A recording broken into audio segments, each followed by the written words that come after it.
Okay, I'm Dr. Clifford Stock, Chief Visionary Officer of C&G Synergistics, Inc., and this is my partner, Glenn Heeman, Chief Technical Officer. And it is our extreme pleasure today to introduce a new line of equipment that we really think is the most disruptive, transformational training equipment for resistance training and also physical therapy rehab. Truly, since 1970, when Arthur Jones brought out Nautilus, there hasn't been a watershed moment like this, in our opinions, with the new technology here. What we have here is antagonistic superset reps. We are working the antagonistic muscle pairings of the body. We have dual directional, dual adjustable resistance that no one else has. There is a lot of recent medical scientific research that backs concentric only training.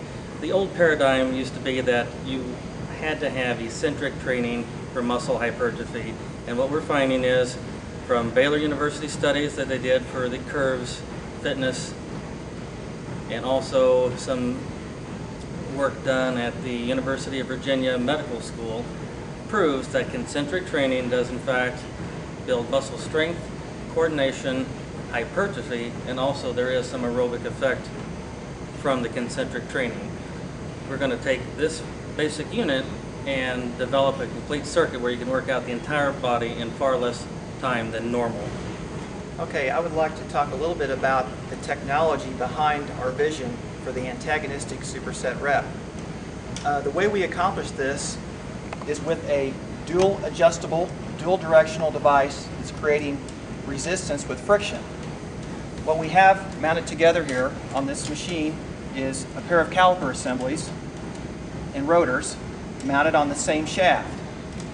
Now these caliper assemblies are energized by one-way clutches on each unit, such that if you want to move the arm up and down, you can see that one rotor is energized for the extension movement and another rotor is energized for the curl movement. Now a lot of people typically use hydraulic fluid or some other means to energize calipers.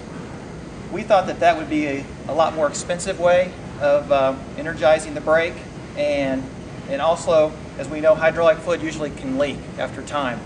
So we chose to use a linear actuation method using springs inside these two barrels here, such that when you rotate the wheel, you increase the resistance that the user feels in this one on the leg extension. Furthermore, so that the user can come back maybe the following week and find the same resistance level, we've incorporated some bands on this indicator here, such that you could come back and remember what your color was, and you would have the same resistance that you would have before. And also, we have detents built into this unit, so you can actually feel the detents as you rotate it around. That makes it even easier to go back to exactly the same setting you had before. Also, a common problem with this type of technology is that as the pads wear, the location of this barrel would change with respect to this knob. What we've designed into this, which is patent-pending technology, is such that it self-calibrates itself. So that every time you come back to this unit, and you come back to this yellow power band, for example, you will have the same exact resistance at the user.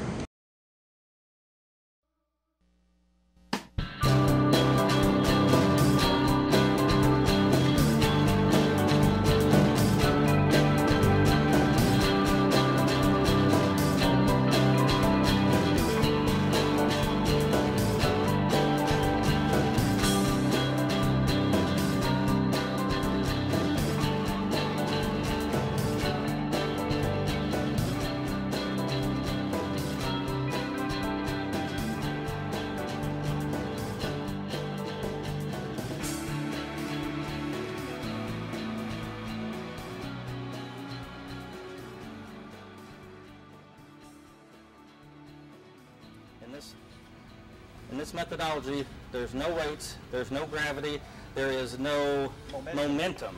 Right. So we can do concentric training as hard as possible, as hard and as fast as you can without any negative results. Right. Here, is by peak contracting, we're really bringing in all the type 2 muscle fibers that have the ability to hypertrophy.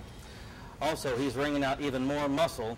We are really utilizing the vaso-occlusive effect here. So once again, the vaso-occlusive effect, by increased tension time, increased longer exercise time, we are preventing the muscles from blood entering into it.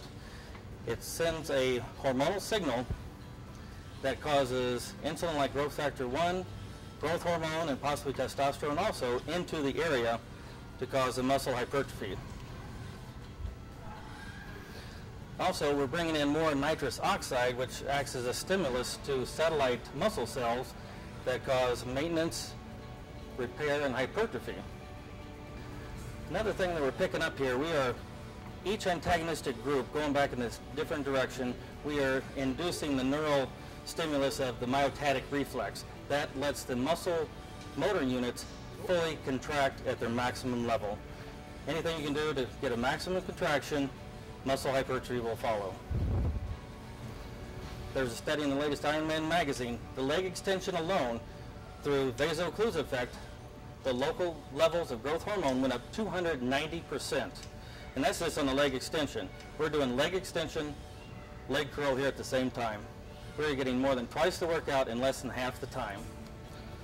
Our name, synergistics, hence the total sum muscle building effect we are generating is greater than the addition of the individual parts.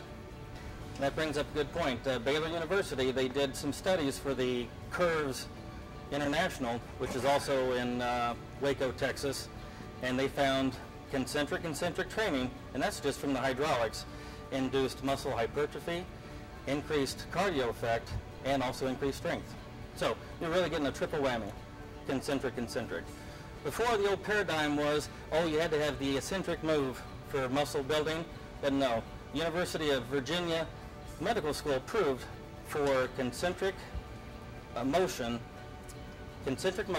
causes greater muscle hypertrophy than eccentric motion if it's at the same power level.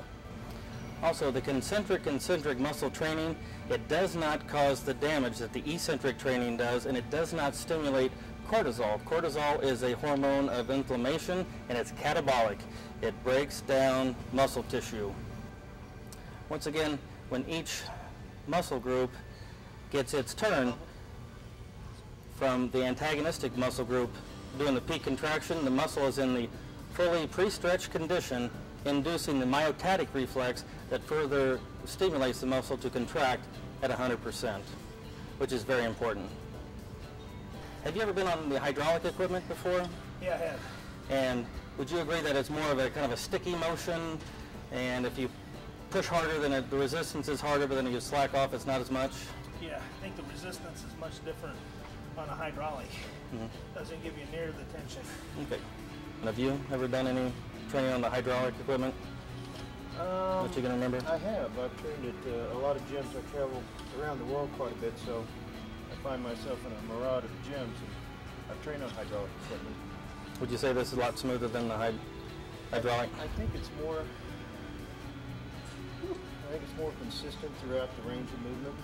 The hydraulic seems to be kind of herky-jerky? A little bit on the top and the bottom, so it's always a sticky point on the top or the bottom side of the movement. Dr. Perry, if you'd like to get on here, and I'd like to have you go through just a couple sets, and then Dr. Perry has a physical therapy practice within his chiropractic practice,